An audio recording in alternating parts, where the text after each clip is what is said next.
Hey everyone, it's Ben Hardy here, and in today's we're going to be reviewing the new Escalade. Before we get in this video, I want to give a huge shout out and thank you to the Cadillac here in Provo for giving me some time with this Escalade. I'll include a link to their website in the description down below. If you have any questions, just ask for Alec. Let's get into it.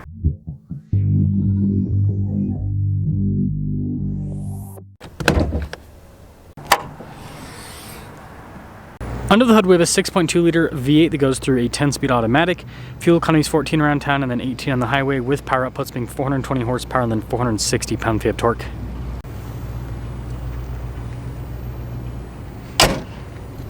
Before I move forward with this review, I do want to mention if you want to see more videos just like this, then I recommend you subscribe because I post content every single day. So starting with the hood of the new Escalade, you can see it's raised there on either side, and I really like this metallic white paint. It looks really sharp. And I've got the new headlight design, which is pretty crazy. Split light, as you can see, and you got a fun animation here. At least I think that's pretty cool. Grill's completely blacked out in this one because it's a Sport. You've got the Cadillac logo there front and center, and yeah, in normal Escalade fashion, the front end is massive. Now our tire and wheel setup is 275 by 50 by 22 in the front and over in the rear, and you can see here with the wheels you've got the silver there, and then notice how it's kind of darker in the center section. I think that's pretty nice looking. No fender flares or anything like that, but pretty nice cuts in the fender itself. Got another Cadillac badge there, power side steps with the new Escalade, and I just want to show this on the door quickly because it's very interesting. The doors are soft close, so pretty cool feature. But here is your full side profile. That's nice with the line that goes straight across. And the headlights and everything there on the front end on the side profile actually look pretty cool. This leads us to the key fob. We have our lock and unlock function, remote start. We got the opening for the hatch, and then also just for the window, which show that quickly. So here's the rear glass, so you can access. It's a pretty nice feature. And then as for the rear hatch, just press the button there on the key fob a couple times. It'll pop it right open. Pretty quick with the actuation. So this is the shorty version. Don't know what else to call it. It's not the ESV. So Tahoe sized, basically. Got these nice plaques here. It says Escalade. See a little outlet there, which is cool. Fold down the second row. The third row is fully automated, which is really nice. And so we'll do this one. Oh, whoops. Pressed it the wrong way. There we go. Pretty quick. Yeah, that's really quick. And then the headrest is manual for the pull-up function. And yeah, other than that, that's the cargo area. So when you're all done, just press that and that will lower the hatch right back down. Now the taillights actually aren't too different compared to before. As you can see, it does a cool fill-in animation. It takes a lot longer than the front, but I think that's pretty fun looking overall. Anyways, you got all your badges, including the 600 badge. You got these squished exhaust tip covers, which is kind of interesting. It's all painted black there at the bottom, but kind of reminds me of the previous gen Yukon, like this viewpoint right here, because I think the taillights aren't as prominent as they were before. This leads us into the rear. So with the door, it actually has some like assistance with opening and closing, kind of a weird feel, but we do have some stitching here at the top. You can see that darker trim there, more stitching down below, and here's the handle itself for the door. Window control. Hope you guys like piano black, right? Escalade right there. Again, we've got the power step, and then here are the seats. Really nice trim all down the center. You've got your adjustments there nicely labeled, and then it's a little storage pocket there on the back, and we've got these nice rubber floor mats. We have our own climate zone here in the rear, which is cool. And see a cup holders that pop out as well. This is nice. You got like nice trim here, even on that section. And then this one does have captain chairs, you probably noticed, with the armrests and all of that. And then as for the third row, just like a Tahoe, you can fit adults back there. The seats are pretty fancy looking. They're not perforated like these second row seats, but you still get some storage back there, USB port, all of that. You can comfortably fit adults. You also get some vents up top all throughout the interior. So just a nice passenger cabin in general. And by the way, this is soft close as well, so it like gives you assist. Like I barely push that. Like I'll show this again just to demonstrate. So like this is me just barely tapping. Okay, it didn't go anywhere that time, but just little tap. that's pretty cool. Now this leads us up front, and the assistance is weird. You've got the stitching here down below as well. Fancy trim on the handle. All of our window controls here. The mirrors do power fold in. Memory seats right there. Blind spot monitoring. In terms of capacities, 1422 for the payload, 7,900 pounds for the towing. Speaker there in the headrest. It says the AKG sound system. Perforated all down the center portion. You've got all of your adjustments there. That's cool. Cadillac on the floor mat. Trailer brake controls are integrated right here.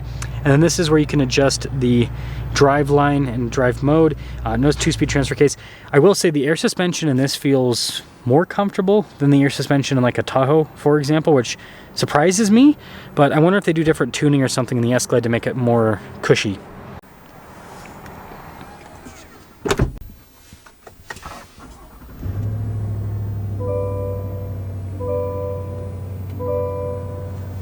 Now taking a look at the steering wheel, really nice trim all around. You do have the Super Cruise system, it looks like, with this, which is cool. Paddle shifters there on the back of the steering wheel. Bunch of practical controls in the front, including for the cruise heat steering wheel buttons like randomly in there, which is kind of funny. But your voice command phone controls as well. And then you guys can see here with the turn signal windshield wiper stock, then we have a column shifter. We've got this full digital gauge cluster here in the center, which you can change what it shows depending on what you want to see, which is pretty cool if you ask me. And pretty quick response too with the whole system there. But one thing to note is giant screen, and I had to turn the vehicle around just because, I mean, winter sun's not great for glare anyways, but you do get, I mean, you can even see now, you do get a little bit of glare with this new screen. But I do think that's cool though with the, let's see what the AR camera looks like. Yeah, it hasn't really changed too much. It's still kind of fun. I guess I'll do the last one just to show you guys the driver assistance. Yeah, nothing crazy. It's kind of just like modern GM, which isn't a bad thing.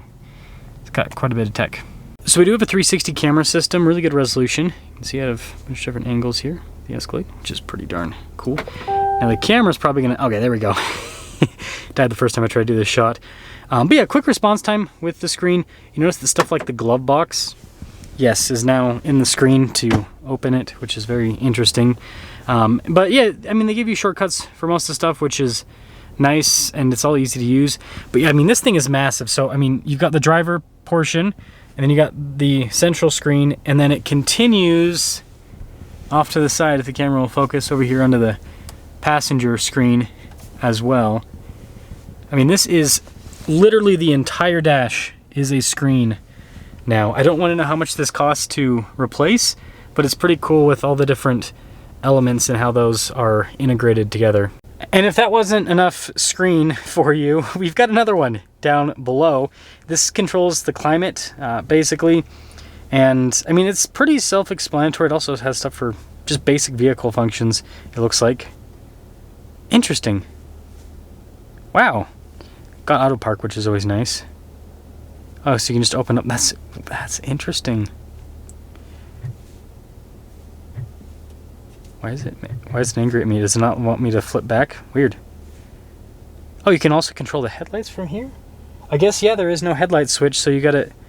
So the headlights are in a screen too. Wow. This is fascinating to me. Heated and cooled seats, all that is in the screen. Wow. That is crazy. I mean, look at this. Let me know what you guys think about this whole setup here, if you're for this or against this, but this is the future. I guess we do got to give Cadillac some credit. They give you some physical controls down here, so if you don't want to use the screen for it, but that's for the top screen, basically. Anyways, auto holds, you've got your auto stop start, and then, interesting, for the climate, you got a physical button to turn it on and off. And then we've got a phone charging pad right there, some cup holders here with the cool little function to kind of combine the space, and then you got storage right there. Big center console, some USB ports. Nice trim here, it says Escalade right there as well. And then we do have a camera, rear view mirror, and then we've got some practical controls up top, if it'll focus on it. Come on, camera. Just basically for the seats and then also for the panoramic sunroof. So it's got a lot. So here's a warranty sticker for this 2025 Escalade. You guys can see here with the warranty information, and then, yeah, so Super Cruise is actually standard equipment. Pretty cool. there's your base MSRP, $100,395. This one has the touring package, so I guess that gives you the, interesting, and the air ride adaptive suspension. Which, like I said, it just feels super, super comfortable. Anyways, there's your total MSRP on this Sport, $109,890. And with this particular one, we're not going to be able to really drive it. I did drive it down the parking lot to get down here, so not very far. But like I said, the only thing that I can note is like the engine's the same as what they've had in here for a long time, the 6.2 liter V8. But the suspension feels like extra floaty and extra comfortable. Again, I didn't get it out on the road, so I'll have to get a real test down the road. But that's just kind of what I felt like with this new Escalade. Let me know what you guys think about this whole setup, this giant screen and everything else that's going for it, and the price point that this is at with the features of 100 grand. That's all.